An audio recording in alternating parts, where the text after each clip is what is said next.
क्यों अगर कोई कॉन्सेप्ट आपको समझ में नहीं आ रहा तो क्यों नहीं समझ में आ रहा है और उसका आंसर क्या मिल रहा है इस वीडियो में नहीं। तो हर समय इसका जो डायरेक्शन है वो बदल रहा है और अगर डायरेक्शन बदलता है बच्चों तो जितने भी वेक्टर क्वांटिटीज हैं तो टेंजेंशियल एक्सेलरेशन 0 होगा और अगर नॉन यूनिफॉर्म होगा तो टेंजेंशियल भी होगा, रेडियल भी होगा। ये क्या क्वेश्चन है भाई? हाँ, ये भी एक अच्छा सवाल दिया हुआ है कि पार्टिकल एंटी क्लॉकवाइज मतलब उल्टा घूम रहा है ऐसा और हर समय एक्सेलरेशन का जो वेक्टर है वो एक पॉइंट है एस। हाय बच्चों, कैसे आप सब? और पहले तो बहुत बहुत थैंक यू बिकॉज अभी तक आप ये सीरीज फॉलो कर रहे हो और जो बच्चे नए जुड़ रहे हैं सीरीज में मैं उनसे रिक्वेस्ट करूंगा कि बिल्कुल शुरू से जितने भी वीडियोस मैंने डाले हैं यहाँ पे, जितने भी लेक्चर्स अभी तक हुए हैं उन सबको एक बार देख लो। और आपको अगर लेक्चर्स इनको देख रहे होगे, धीरे धीरे आप कंटिन्यू कर रहे होगे, जैसा मैंने आपको बताया है कि सारे लेक्चर्स के क्वेश्चंस को वीडियो पॉज करके देखो, उसको खुद से ट्राई करो और जहां जहां आप गलती कर रहे हो उस पे क्वेश्चंस पूछो अपने आप से कि मैं ये स्टेप क्यों नहीं सोच पाया खुद से सॉल्व करते वक्त। जब आप बार बार ये पूछोगे और देखोगे कि किस तरीके से मैंने उसको अटेम्प्ट किया है तो सडनली आपका जो लेवल है वो एनहांस होगा। और मैंने आपको जैसा प्रॉमिस किया है कि 15 से 20 लेक्चर अगर आपने कंटिन्यूअस पूरा देखा है और जिस तरीके से मैं आपको स्टेप्स बताता हूं उस तरीके से फॉलो कर रहे हो तो आपको जो फिजिक्स में सोचने का जो तरीका है वो बिल्कुल बदल जाएगा। And trust me, after 20-25 lectures आपको फिजिक्स से जो डर लगता है वो हमेशा के लिए दूर हो जाएगा, स्पेशली जेई एडवांस फिजिक्स जहां पे डेप्थ की रिक्वायरमेंट होती है और उसमें भी मैकेनिक्स जो है एक ऐसा पोर्शन अगर आपका स्ट्रांग हो गया तो मैकेनिक्स का एप्लीकेशन जो second portion of physics which is gravitation का अगर कोई चैप्टर ले लो, फ्लूइड्स का कोई चैप्टर ले लो, सब में मैकेनिक्स का ही एप्लीकेशन होता है। चाहे इलेक्ट्रोस्टैटिक्स की बात कर लो उसमें भी मैकेनिक्स का एप्लीकेशन होता है। इनफैक्ट कई जगह पे जो कॉन्सेप्ट्स हम यहाँ पे सीख रहे हैं बेसिकली पाथ का, टेंजेंट या इन सब चीजों से रिलेटेड, वहां पे एडवांस में ऑप्टिक्स में बहुत अच्छे क्वेश्चंस बन सकते हैं पाथ से related. So typically mechanics becomes a fundamental basis of your learning और अगर ये स्ट्रांग हो गया, ये बुनियाद आपकी स्ट्रांग हो गई तो आगे फिजिक्स आपको कभी कोई भी क्वेश्चन, किसी भी तरीके का कॉन्सेप्ट आपको डरा नहीं सकता है बच्चों। ठीक है, चलो आज उसी बात पे शुरुआत करते हैं। सर्कुलर मोशन का सेकंड लेक्चर जहां में बहुत सारे क्वेश्चंस फंडामेंटल बेसिक्स से स्टार्ट करके डिफिकल्ट तक मूव करेंगे और क्वेश्चंस के थ्रू सीखेंगे कि किस तरीके से जो भी अभी तक कॉन्सेप्ट हमने सर्कुलर मोशन के बारे में पढ़ा है which is speed, velocity, acceleration को भी दो पार्ट में हमने स्टडी किया है, टेंजेंशियल एंड नॉर्मल, उन सबको रिवाइज करते हुए चलेंगे और उन सबके कॉन्सेप्ट्स को दोबारा दोहराएंगे थ्रू क्वेश्चंस। और एक बार अपने आप से क्वेश्चन पूछना कि क्यों अगर कोई कॉन्सेप्ट आपको समझ में नहीं आ रहा तो क्यों नहीं समझ में आ रहा है और उसका आंसर क्या मिल रहा है इस वीडियो में नहीं मिल रहा है। कमेंट बॉक्स में मुझे जरूर बताना इस लेक्चर के बाद। ठीक है बच्चों, चलो स्टार्ट करते हैं। इसका जो स्टार्ट है वो हम क्वेश्चन के थ्रू करेंगे। सबसे पहला क्वेश्चन जो यहाँ पे दिया हुआ है वो दिया हुआ है कि अगर एक पार्टिकल यूनिफॉर्म स्पीड से सर्कुलर पाथ में ट्रैवल कर रहा है तो उसके वेलोसिटी के बारे में बताओ, एक्सेलरेशन के बारे में बताओ, स्पीड के बारे में बताओ, फोर्स के बारे में बताओ कि ये जो वेलोसिटी है क्या वो बदल रहा है, नहीं बदल रहा है, एक्सेलरेशन बदल रहा है, नहीं बदल रहा है, स्पीड बदल रहा है, नहीं बदल रहा है, और फोर्स जो उस पर लग रहा है उस पार्टिकल के ऊपर वो बदल रहा है या नहीं बदल रहा है, आपको ये बताना है। ठीक है, वीडियो पॉज करो, अटेम्प्ट करो कि इनमें से कौन सी क्वांटिटीज बदल रही है, कौन सी क्वांटिटीज कांस्टेंट है if a particle moves in a circle with uniform speed. ठीक है बच्चों, चलो अब अटेम्प्ट कर लिया तो एक बार हम यहां से स्टार्ट करते हैं। ये दिया हुआ है कि एक सर्कुलर पाथ है, इस सर्कुलर पाथ में अगर पार्टिकल यूनिफॉर्म स्पीड से दे रहा है, मूव कर रहा है, ठीक है, मतलब इस तरीके से मूव कर रहा है, इस पॉइंट पे अगर हम देखें तो यूनिफॉर्म स्पीड का मतलब क्या होता है? यूनिफॉर्म स्पीड का मतलब होता है कि उसका मैग्नीट्यूड, जो वेलोसिटी का मैग्नीट्यूड है वो बदल नहीं रहा है। तो यूनिफॉर्म स्पीड का मतलब है कि magnitude of velocity, magnitude of velocity is constant. तो इसका मतलब है स्पीड चेंज नहीं हो रहा है, ये कांस्टेंट है। ठीक है, स्पीड नहीं बदल रहा है, लेकिन क्या इसका डायरेक्शन बदल रहा है? इस वेलोसिटी का या इस पार्टिकल का किसी भी सर्कुलर मोशन में डायरेक्शन तो बदल रहा है। यहां पे ये इधर की ओर जा रहा था, अभी ये इधर की ओर जाने लग गया। अगर मैं इस जगह पे देखता हूं ये पार्टिकल जो है वो इधर की ओर मूव कर रहा है, इस जगह पे ये पार्टिकल जो है कुछ इधर की ओर मूव कर रहा है, तो हर समय इसका जो डायरेक्शन है वो बदल रहा है। और अगर डायरेक्शन बदलता है बच्चों तो जितने भी वेक्टर क्वांटिटीज हैं, क्योंकि उसके पास मैग्नीट्यूड भी होता है और डायरेक्शन भी होता है, तो जितने भी वेक्टर क्वांटिटीज हैं अगर उनका डायरेक्शन बदल रहा है तो वो क्वांटिटी कांस्टेंट नहीं रह सकती है। तो इसका मतलब है velocity it will not be constant, not be constant. Velocity क्यों कांस्टेंट नहीं हो रहा? बिकॉज उसका डायरेक्शन बदल रहा है। तो पार्टिकल भले ही यूनिफॉर्म स्पीड से जा रहा है बट उसका वेलोसिटी ये कांस्टेंट नहीं है क्योंकि इसका डायरेक्शन बदल रहा है। ठीक है, लिख लिया आपने। अब एक्सेलरेशन, यहां पे जैसा कि मैंने बताया था पहले भी पिछले लेक्चर में, अगर नहीं देखा तो देख लेना कि दो तरीके के एक्सेलरेशन लगते हैं, एक टेंजेंशियल और एक नॉर्मल। लेकिन यूनिफॉर्म स्पीड से अगर पार्टिकल मूव कर रहा है तो वहां पे केवल एक एक्सेलरेशन लगेगा, वो है रेडियल। रेडियल मतलब सेंटर की ओर, हमेशा सेंटर की ओर। अगर सेंटर इधर है तो सेंटर की ओर डायरेक्टेड होगा एक्सेलरेशन। बट यहां पे भी देखो एक्सेलरेशन का डायरेक्शन किधर है, लेफ्ट की ओर। यहां पे सेंटर की ओर है और वो डायरेक्शन बदल गया, पहले ऐसे था अभी ऐसा हो गया, अभी यहां पे ये इस तरीके से हो गया, यहां पे इस तरीके से हो गया। सो एक्सेलरेशन भी कांस्टेंट नहीं है बच्चों, एक्सेलरेशन कांस्टेंट नहीं है क्योंकि इसका भी डायरेक्शन बदल रहा है। So acceleration is not constant and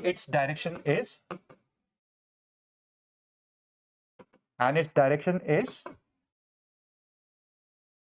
changing. Speed, ये तो दिया ही हुआ है क्वेश्चन में कि स्पीड जो है कांस्टेंट स्पीड से जा रहा है तो ये कांस्टेंट होगा। फोर्स, अब फोर्स की बात अभी हमने नहीं करी है अभी तक, बट फोर्स क्या होता है, मास इनटू एक्सेलरेशन। तो अगर acceleration and force is also a vector quantity, तो यहां पे अगर एक एक्सेलरेशन लग रहा है, फोर्स क्या हो जाएगा, mass into acceleration, and therefore force का भी डायरेक्शन बदल रहा है। It is also vector quantity and its direction is changing. But यहीं पे अब ये देखो, मैं इसलिए बता रहा हूं क्योंकि ये मल्टीपल चॉइस क्वेश्चन या फिर मैच द कॉलम किसी भी तरीके के क्वेश्चन में जेई एडवांस में आ सकता है। अब देखो एक्सेलरेशन, ये इसका डायरेक्शन बदल रहा है, लेकिन एक्सेलरेशन का जो मैग्नीट्यूड है, यहाँ पे एक्सेलरेशन लगा कौन सा, नॉर्मल एक्सेलरेशन लगा। और नॉर्मल एक्सेलरेशन क्या होता है, ये होता है v²/r। यहाँ पे इसका मैग्नीट्यूड भी कांस्टेंट है, इसलिए v² इज अ मैग्नीट्यूड, और ये भी कांस्टेंट है, r भी कांस्टेंट है, एंड देयरफॉर इसका जो मैग्नीट्यूड है वो कांस्टेंट है। तो अगर ये पूछा होता कि मैग्नीट्यूड ऑफ एक्सेलरेशन बदल रहा है या नहीं बदल रहा है, तो magnitude of acceleration is constant, because direction तो बदल रहा है बट उसका स्पीड चूंकि कांस्टेंट है। तो ये वाला जो टर्म है मैग्नीट्यूड का स्क्वायर, v² इज मैग्नीट्यूड, और r जो है ये कांस्टेंट हो जाएगा, and therefore this whole term v²/r is a constant term, और ये नहीं बदल रहा है। कई बार बच्चे जो कंफ्यूज होते हैं, एक बार इसको हम छोटा कर लेते हैं और फिर मैं आपको बताता हूं बच्चे जो कंफ्यूज होते हैं वो क्या होता है, क्यों कंफ्यूज होते हैं, क्योंकि आपने डेफिनेशन पढ़ा है एक्सेलरेशन का v²/r। अब आप बोलोगे सर हमने ये पढ़ा है और ये मैग्नीट्यूड ही दिख रहा है, तो हम तो कांस्टेंट ही बोलेंगे, क्योंकि v² आप बोलते हो हमेशा कांस्टेंट है। v² क्या होता है बच्चों, v² होता है v.v, और ये हो गया r तो कांस्टेंट है, ठीक है, ये मैग्नीट्यूड की बात कर रहे हैं हम, तो ये भी ऊपर भी मैग्नीट्यूड नीचे भी मैग्नीट्यूड, तो ये तो आप बता रहे हो कि ये तो मैग्नीट्यूड कांस्टेंट है इसका। और जनरली हम ये टर्म पढ़ते हैं, and therefore we most of the time confuse with acceleration, कि एक्सेलरेशन कांस्टेंट है। कई बच्चों ने, इस बार नीट के एग्जाम में क्वेश्चन आ गया था, सर्कुलर पाथ में एक्सेलरेशन बॉटम पॉइंट पे क्या होगा, चेंज करेगा या डायरेक्शन उसका चेंज हो रहा है या नहीं हो रहा है। तो बेसिकली डायरेक्शन, इसका एक्सेलरेशन का डायरेक्शन चेंज हो रहा है, and therefore acceleration is not constant, but उसका मैग्नीट्यूड हमेशा कांस्टेंट होता है। एंड ये ऐसे नहीं लिखा जाता बेटा, जब हम इसको नॉर्मल एक्सेलरेशन को वेक्टर फॉर्म में लिखेंगे तो हम इसको लिखेंगे v²/r, ये तो मैग्नीट्यूड हो गया, और हमने क्या बताया था, हमने बताया था -r, लास्ट लेक्चर में बताया था ना, कि जब भी हम इसको वेक्टर के फॉर्म में लिखेंगे तो हम इस फॉर्म में लिखेंगे, एंड देयरफॉर एक्सेलरेशन वेक्टर इस फॉर्म में लिखेंगे, and therefore it is not constant, because ये जो है r, ये r क्या होता है, रेडियल डायरेक्शन होता है, और -r क्या हो गया, इसके ऑपोजिट डायरेक्शन में, and this will always be towards the center, and therefore it is changing, this direction is changing। ये हर बार जैसे जैसे पार्टिकल इधर से मूव कर रहा है इसका डायरेक्शन बदल रहा है, और चूंकि इसका डायरेक्शन बदल रहा है इसीलिए ये पूरा क्वांटिटी जो है ये बदल रहा है। I hope everyone has got this, एक सिंपल सा concept but yet lot of things to learn from this question, है ना। नेक्स्ट क्वेश्चन क्या बोलता है, अगर एक जनरल कर्व्ड पाथ है, मान लेते हैं सर्कल नहीं है, तो क्या क्वांटिटीज चेंज होंगी। As in the previous question, जैसा मैंने बताया, फिर से अटेम्प्ट करो खुद से, बट कर्व्ड पाथ हो या कोई भी पाथ हो, हमेशा इसमें कुछ नहीं दिया है स्पीड के बारे में, तो स्पीड में बी चेंजिंग, तो स्पीड में चेंज, और अगर स्पीड चेंज हो रहा है तो ये क्या हो गया, नॉन यूनिफॉर्म हो गया। तो क्वेश्चन में नहीं दिया है, तो स्पीड में चेंज, में इज अ इंपॉर्टेंट वर्ड, कि नॉन यूनिफॉर्म में चेंज करेगा, और अगर स्पीड कांस्टेंट है, ये किस केस में होगा, यूनिफॉर्म में होगा। एंड देयरफॉर अगर आईटी एडवांस में क्वेश्चन आता है और मैट्रिक्स मैच में आता है, तो इसमें क्योंकि में है तो यहां पे अगर कोई इंफॉर्मेशन नहीं दिया है तो it can change, it may not change. अगर चेंज करेगा तो अलग पैरामीटर्स हो जाएंगे, नहीं चेंज करेगा तो अलग पैरामीटर्स हो जाएंगे। But velocity will always change because direction is always changing. तो कर्व पाथ है तो वेलोसिटी हमेशा बदलेगा, वेलोसिटी हमेशा बदलेगा, चाहे वो यूनिफॉर्म सर्कुलर मोशन है या नॉन यूनिफॉर्म सर्कुलर मोशन है, उससे कोई मतलब नहीं है। एक्सेलरेशन हमेशा बदलेगा, चाहे वो यूनिफॉर्म सर्कुलर मोशन है या नॉन यूनिफॉर्म सर्कुलर मोशन है, क्योंकि एक्सेलरेशन इस समय अगर हम बात करें तो दो एक्सेलरेशन, जैसे हमने पहले भी बात करी थी, दो एक्सेलरेशन होता है, एक along दिस और एक परपेंडिकुलर टू दिस, एक along दिस, एक परपेंडिकुलर टू दिस। इस तरीके से हमेशा दो एक्सेलरेशन कंपोनेंट होता है।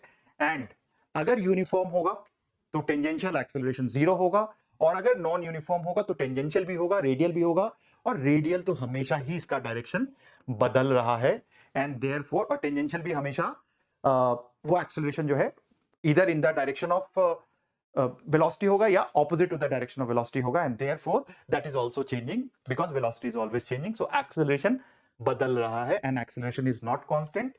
In uniform circular motion, magnitude of acceleration remains constant. ठीक है, ये चीज समझ में आई? ओके, चलो आगे बढ़ते हैं। सारे पॉइंट्स आप नोट करते जाना।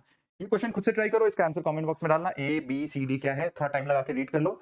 मैं भी हट जाता हूं। यहाँ पे दिया हुआ है कि particle uniformly accelerated circular motion. देखो यूनिफॉर्मली एक्सेलरेटेड मतलब कि एक्सेलरेशन टाइम के साथ बदल रहा है, इसका मतलब है ये यूनिफॉर्म सर्कुलर मोशन नहीं है, मतलब स्पीड कांस्टेंट नहीं है। तो सर्कुलर मोशन है और स्पीड कांस्टेंट नहीं है, तो इसका मतलब क्या हो गया? इसका मतलब सिंपल सी बात है, अगर हम बात करते हैं कि ये सर्कुलर मोशन है और अगर इसका स्पीड कांस्टेंट नहीं है, तो देखें इस पे क्या क्या पैरामीटर्स हैं। स्पीड कांस्टेंट नहीं है तो हमेशा वेलोसिटी किधर होगा? वेलोसिटी किसी भी पॉइंट पे हमेशा, आप देखो वेलोसिटी किसी भी पॉइंट पे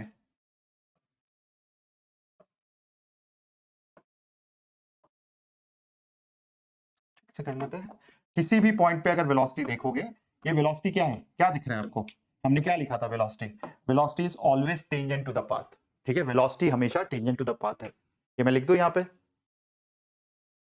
वेलोसिटी इज ऑलवेज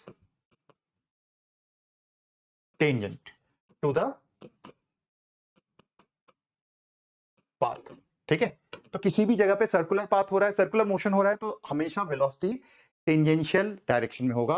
और हम लोगों ने उस दिन भी देखा है पिछले लेक्चर में कि velocity is equal to r omega, हम लोगों ने ये लिखा था velocity vector is equal to this into theta cap, हमने ये लिखा था, it is equal to r omega into theta cap, यही देखा था आप लोगों ने।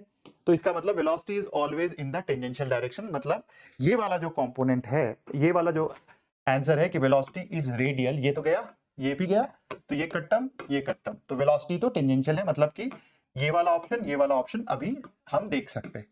अब क्या बोलता है इस वाले में? बोलता है acceleration is radial.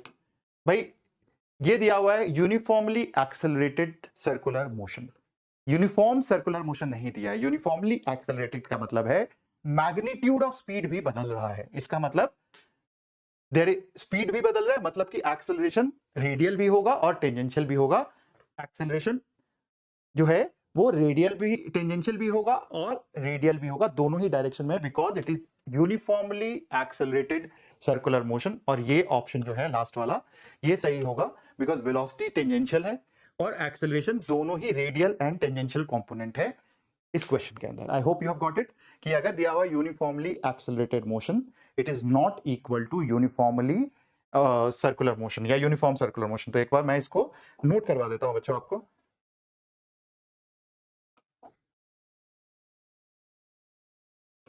Uniform circular motion, इसका मतलब है स्पीड इज कांस्टेंट, ये आपने लिख लिया। स्पीड इज कांस्टेंट का मतलब है यहां पे only a normal will be equal to v square by r, और ये मैग्नीट्यूड की हम बात करते हैं, and a tangential is equal to 0, मतलब टेंजेंशियल एक्सेलरेशन यूनिफॉर्मली या यूनिफॉर्म सर्कुलर मोशन में टेंजेंशियल एक्सेलरेशन 0 होता है, बट एक्सेलरेशन होता है उसकी magnitude v square by r होता है, जो सेंटर की तरफ लगता है। फिर यूनिफॉर्मली एक्सेलरेटेड सर्कुलर मोशन, इसमें स्पीड इज चेंजिंग, ये नोट कर लो, और यहां पे नॉर्मल तो होगा ही, इसका मैग्नीट्यूड है v स्क्वायर बाई आर, और टेंजेंशियल भी होगा, ये होगा क्योंकि स्पीड चेंज हो रहा है तो dv बाई dt। तो यूनिफॉर्मली एक्सेलरेटेड सर्कुलर मोशन में स्पीड भी बदल रहा है और नॉर्मल और टेंजेंशियल दोनों ही एक्सेलरेशन होगा, तो ये आपको नोट करना है। ठीक है, कर लिया सबने नोट? अब आगे बढ़ जाते हैं बच्चों। ठीक है, अब क्या क्वेश्चन दिया हुआ है भाई? अच्छा, इसी का एक एप्लीकेशन दिया हुआ है, चलो क्वेश्चन मैं रीड करके बता देता हूँ, आप खुद ऑप्शन बता देना, यहाँ पे दिख नहीं रहा होगा। ये दिया हुआ है कि पार्टिकल स्पाइरल में जा रहा है। ठीक है, पार्टिकल किधर जा रहा है? स्पाइरल में जा रहा है, और दिया हुआ है it is moving in a spiral with constant speed.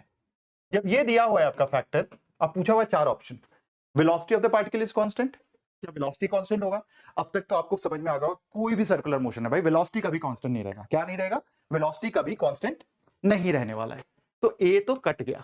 ठीक है, बी बोलता है acceleration of the particle is constant, भाई फिर से वही सवाल कर दिया, अब घुमा घुमा के अलग अलग तरीके से पूछ रहा है, और यही मैं दिखाना चाहता हूं कि similar question, similar concepts, but तरह तरह से आपसे पूछा जाएगा, एंड आपको अगर कॉन्सेप्ट पता है तो आप answer easy peasy lemon squeezy की तरह ऐसे दे दोगे। ठीक है, तो acceleration of the particle is constant, इसका मतलब एक्सेलरेशन कांस्टेंट होगा। भाई बी में भी कट्टम लग गया, नहीं होगा। Magnitude of the acceleration is constant. अब यहां सवाल आता है बढ़िया, see magnitude of the acceleration, yes constant speed दिया हुआ है तो एक्सेलरेशन का मैग्नीट्यूड तो कांस्टेंट रहता है भाई, ये तो सही है, सी सही है। अब D, magnitude of acceleration is decreasing, तो भाई सी अगर सही है तो डी गलत हो गया, तो सी सही है, magnitude of the acceleration is constant in a uniform circular motion. तो हर क्वेश्चन में एक नया नया कॉन्सेप्ट ऐड करते जा रहे हैं। ठीक है, चलो ये क्या क्वेश्चन है भाई? हाँ, ये भी एक अच्छा सवाल है। दिया हुआ है कि पार्टिकल एंटी क्लॉकवाइज, मतलब उल्टा घूम रहा है ऐसा, और हर समय एक्सेलरेशन का जो वेक्टर है वो एक पॉइंट है एस, इसकी तरफ पॉइंट कर रहा है। ठीक है, all the time acceleration vector continuously points towards S. तो आपको बताना है कि ऑब्जेक्ट जो है वो पी पे, क्यू पे और आर पे स्पीड अप कर रहा है, स्पीड स्लो डाउन कर रहा है, मतलब उसका मैग्नीट्यूड ऑफ स्पीड बढ़ रहा है, मैग्नीट्यूड ऑफ स्पीड कम हो रहा है, क्या हो रहा है आपको बताना है। ऑप्शन देखो ए बी सी डी, और स्लाइड नंबर क्या है 6, तो आप कमेंट बॉक्स में डालना 6 का आंसर क्या है, तो स्लाइड नंबर एंड आंसर बता सकते हो। ठीक है, तो बेटा कर लिया आपने, चलो इसको एक बार फिर से अटेम्प्ट करें हम लोग। स्पीड अप कर रहा है पी क्यू आर पे, नहीं कर रहा है। अब ये कॉन्सेप्ट देखो बेटा, जब भी एक वेलोसिटी और एक्सेलरेशन इधर है, पी पे ये होगा, वेलोसिटी तो टेंजेंट होगा और एक्सेलरेशन ऐसा दिया हुआ है, तो जब भी एक्सेलरेशन का जो वेक्टर है ये और वेलोसिटी का वेक्टर जब भी एक एक्यूट एंगल बनाता है, जब भी एक एक्यूट एंगल बनाता है, तो हमेशा इस केस में स्पीड अप हो रहा होता है, इस केस में स्पीड अप हो रहा होता है। जब भी वेलोसिटी और एक्सेलरेशन का वेक्टर 90 डिग्री बना रहा होता है, तो यहां पे magnitude does not change, magnitude does not change. ठीक है, और जब भी वेलोसिटी और एक्सेलरेशन ये जो वेक्टर है ये अगर ऑब्ट्यूज एंगल बना रहा होता है, ये एंगल क्या बना रहा है? ऑब्ट्यूज, तो यहां पे स्लो डाउन हो रहा होता है पार्टिकल, मतलब एक्सेलरेशन जब वेलोसिटी के डायरेक्शन में होगा, क्योंकि इसका एक कंपोनेंट क्या होगा? वेलोसिटी के डायरेक्शन में होगा, और दूसरा परपेंडिकुलर होगा। परपेंडिकुलर केवल डायरेक्शन बदलता है, और अगर साथ में होगा दोनों वेक्टर तो मैग्नीट्यूड इंक्रीज करेगा, ऑपोजिट डायरेक्शन में होगा तो मैग्नीट्यूड डिक्रीज करेगा। तो अब देख लेते हैं, यहाँ पे वेलोसिटी इस जगह पे इधर होगा, एक्सेलरेशन इधर दिया हुआ है, एक्यूट एंगल बना रहे हैं, तो इस जगह पे तो स्पीड अप हो रहा होगा। यहाँ पे इधर की ओर डायरेक्शन होगा, परपेंडिकुलर है तो neither speed up neither slow down. इस जगह पे वेलोसिटी का वेक्टर इधर की ओर है, एक्सेलरेशन का वेक्टर इधर की ओर है, ये ऑब्ट्यूज एंगल बना रहे हैं, तो यहाँ पे स्लो डाउन हो रहा है। तो देख लो, स्पीड अप तीनों जगह पे नहीं, स्लो डाउन तीनों जगह पे नहीं, स्पीड अप एट पी बिल्कुल सही है, स्लो डाउन एट आर बिल्कुल सही है, स्लो डाउन एट पी गलत हो गया, स्पीड अप एट आर गलत हो गया। C is the right option.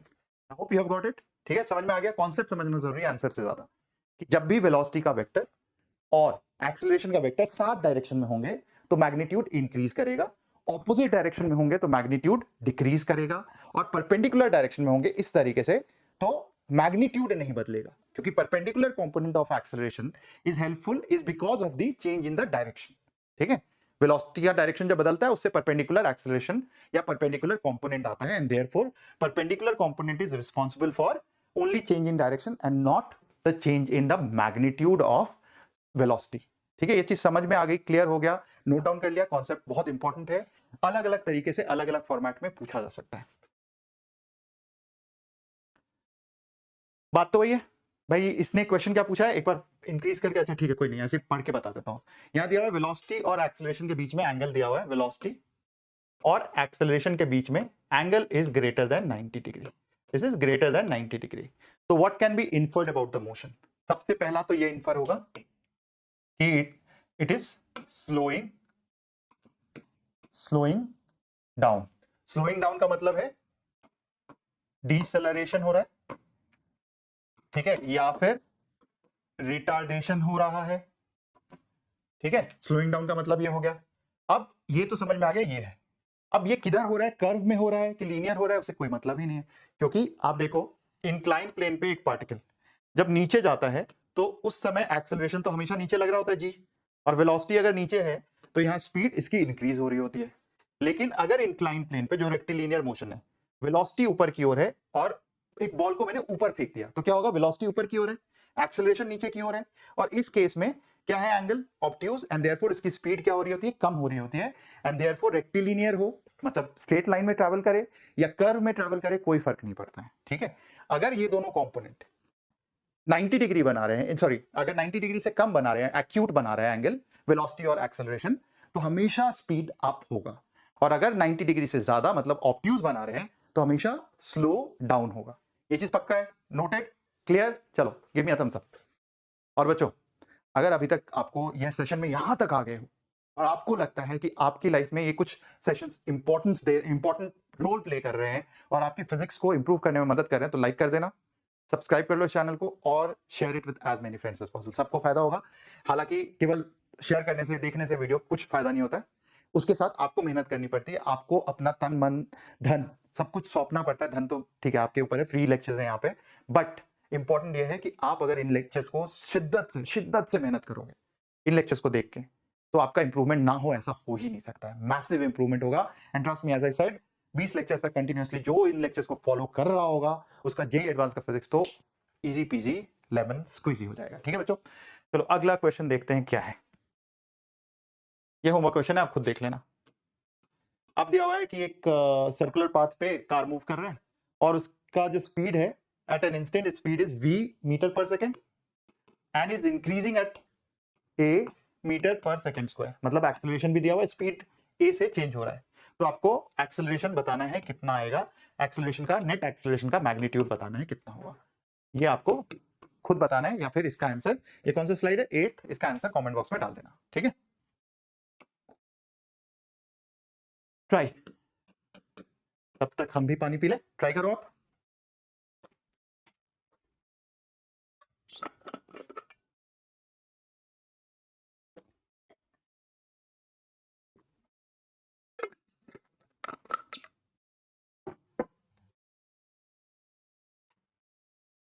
दिया हुआ है find the radius of curvature and rate of change of speed, ठीक है, just after release and at the highest point.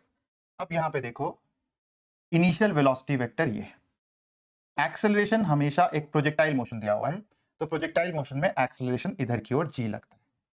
Now we know कि भाई वेलोसिटी जो है वो हमेशा पाथ के, जो भी इस समय जो सर्कल बन रहा होगा उसका जो रेडियस होगा उसके हमेशा परपेंडिकुलर या टेंजेंशियल होगा, मतलब इस समय जो भी रेडियस या सर्कल बन रहा होगा वेलोसिटी हमेशा उसके परपेंडिकुलर डायरेक्शन में होगा। मतलब अगर मैं मान लो ये सर्कल की बात करता हूं, इस सर्कल की बात करता हूं, और इस समय किसी भी इंस्टेंट पे, इनिशियल इंस्टेंट की बात कर लेते हैं, तो इनिशियल जो इंस्टेंट है, मान लो यहां से हमने थ्रो किया पार्टिकल को, हमने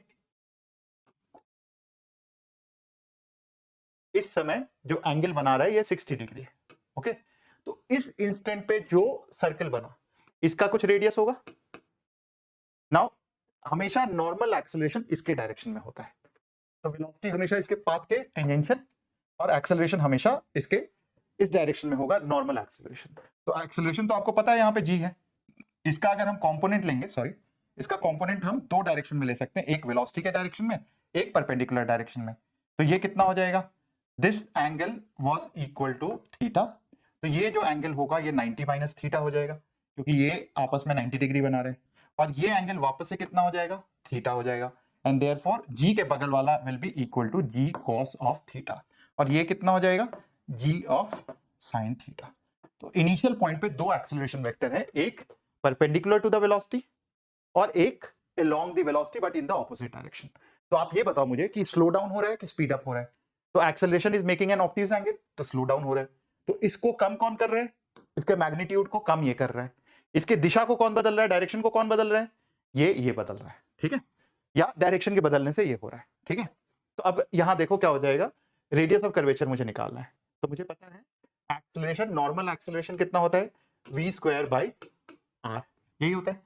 अब v स्क्वायर v दिया हुआ है, यस दिया हुआ है, 30 का स्क्वायर 900 डिवाइडेड बाई r, ये हमें निकालना है, और ये कितना दिया हुआ है, g cos थीटा, तो g into cos of 60 degree, cos 60 कितना होता है, sin 30 half, is equal to 900 upon r, and therefore r is equal to, answer खुद आप निकाल लेना, ये 5 देख लो आंसर, ठीक है, चेक कर लेना आंसर, मैं कैलकुलेशन पे ध्यान नहीं दे रहा हूं। नाउ दिस इज दिस, अब क्या पूछ रहा है, rate of change of speed, भाई rate of change of speed तो ये हो गया जी साइन थीटा, तो आप खुद निकाल लेना इसको, जी साइन थीटा कितना आएगा, rate of change of speed at the point of release. अब हाईएस्ट पॉइंट इस जगह पे देखते हैं, इस जगह पे स्पीड कितनी है, इस जगह पे speed is v of cos of 60 degree, यही होगा ये स्पीड, क्योंकि यहाँ पे वर्टिकल कंपोनेंट तो जीरो हो गया, और इस जगह पे जो भी सर्कल बन रहा है, दूसरा सर्कल बनेगा बेटा इस जगह पे, ठीक है, जो भी सर्कल बन रहा है उसका जो रेडियस होगा r1 वो डिफरेंट होगा, तो हम लिखेंगे यहाँ पे जो एक्सेलरेशन होगा, यहाँ पे acceleration will be equal to g, क्योंकि g जो है इस जगह पे टॉप मोस्ट पॉइंट पे बिल्कुल वर्टिकल डायरेक्शन में है g, एंड एक्सेलरेशन इधर नीचे की हो रही है, तो this is equal to g, and this is equal to यहाँ पे जो वेलोसिटी है उसका स्क्वायर v डैश बोल देते हैं, अपॉन यहाँ पे जो रेडियस है r डैश, उस divided by that, so therefore r dash will be equal to v dash whole square by r dash। चलो एक बार फिर से मैं समझा देता हूं, यहाँ पे ये एक इंपॉर्टेंट कॉन्सेप्ट है। तो हम क्या बोल रहे हैं यहाँ पे कि भाई टॉप मोस्ट पॉइंट पे अगर मैं इस जगह पे देखूं, वेलोसिटी इधर है, यहाँ पे कुछ और रेडियस सर्कल बन रहा होगा, और इस समय पे जो एक्सेलरेशन है वो इधर की ओर है, and this acceleration, normal acceleration is equal to g, नीचे की ओर इसका magnitude, and this is equal to v square by यहाँ पे जो r बन रहा है, और यहाँ पे वेलोसिटी कितनी है, यहाँ पे velocity is initial velocity into cos of theta, ये होगा। तो आप निकाल लोगे, आपको आइडिया लग जाएगा कि यहाँ पे क्या है, करके देख ले। तो यहाँ पे velocity tick tick tick tick r will be equal to v square which is u square cos square theta by g। तो u स्क्वायर कितना होता है भाई, तो u स्क्वायर u कितना दिया हुआ है 900 इंटू कॉस 6, कॉस ही होगा ना, हाँ ठीक है, कॉस, यहाँ पे भी कॉस था, यहाँ भी कॉस था, ठीक है, कॉस ही होगा। तो यहाँ पे कॉस स्क्वायर कितना होता है, cos square is cos 60 is half, तो हाफ का whole square by g is 10, ये कट गया 1/4, तो 90/4 ये आ गया। यहाँ पे देखो 180 मीटर था, तो शुरू में जैसे ही थ्रो किया था बड़ा सर्कल था, ठीक है, लेकिन टॉप पे एक छोटा सा सर्कल बनता है, एंड देयरफॉर कई बार टॉप वाला जो पॉइंट होता है प्रोजेक्टाइल का can be approximated for a circular path, मतलब जो ऊपर वाला पाथ होता है, पोर्शन होता है, that can be approximated for a circular path, क्योंकि वहां पे देखो सर्कल का रेडियस कितना हो गया, छोटा सा सर्कल हो गया, क्योंकि यहाँ पे 90/4 और कंपेयर टू यहाँ पे 180 मीटर है। ये आप वापस से कैलकुलेट कर लेना, आंसर मैच कर लेना, सही है कि गलत है, ठीक है। तो ये समझ में आता है आपको कि यहाँ पे बड़ा सर्कल बन रहा होगा इनिशियल पॉइंट पे, और ऊपर जाके ऑलमोस्ट सर्कुलर ही हो जाता है, तो बिल्कुल छोटा सा सर्कल बनता है, एंड उसका रेडियस जो है कम हो जाता है। तो बच्चों यहां तक तो सारी चीजें समझ में आ गई। अब आपसे फिर से मिलते हैं नेक्स्ट क्लास में कुछ अच्छे क्वेश्चन लेके, बेहतरीन क्वेश्चन लेके, और ट्रस्ट मी अगले क्लास में हम कुछ सर्कुलर मोशन की अभी तक जितनी भी चीजें कर ली हैं, मतलब अभी तक हम लोगों ने क्या क्या कर लिया, अभी तक हम लोगों ने basic plane in motion in a plane, motion in a curvilinear path, ये सारा कुछ हमने कर लिया है and therefore we will take a mixed bag question of projectile and mixed bag question on circular motion. तो प्रोजेक्टाइल और circular motion specially यहाँ पे फोर्सेस इन्वॉल्व नहीं हो रहे, हम उनकी बातें करेंगे और उसके बाद जब ये हो जाएगा तो हम आगे रिलेटिव वेलोसिटी पे चलेंगे। ठीक है, तो मोस्ट प्रॉब्ली नेक्स्ट लेक्चर हम रिलेटिव वेलोसिटी का लॉन्च करेंगे, बट बीच बीच में हम कुछ क्वेश्चन सीरीज लाते रहेंगे जहां पे जो भी कर लिया है उसको हम एक बार पूरी तरह से डिटेल में सारी चीजों को कवर करेंगे। ठीक है बच्चों, चलो all the best and see you in my next lecture. तब तक आप इस लेक्चर को लाइक कर लो, शेयर कर दो एंड इस चैनल को सब्सक्राइब कर लो। ठीक है बच्चों, चलो ऑल द बेस्ट।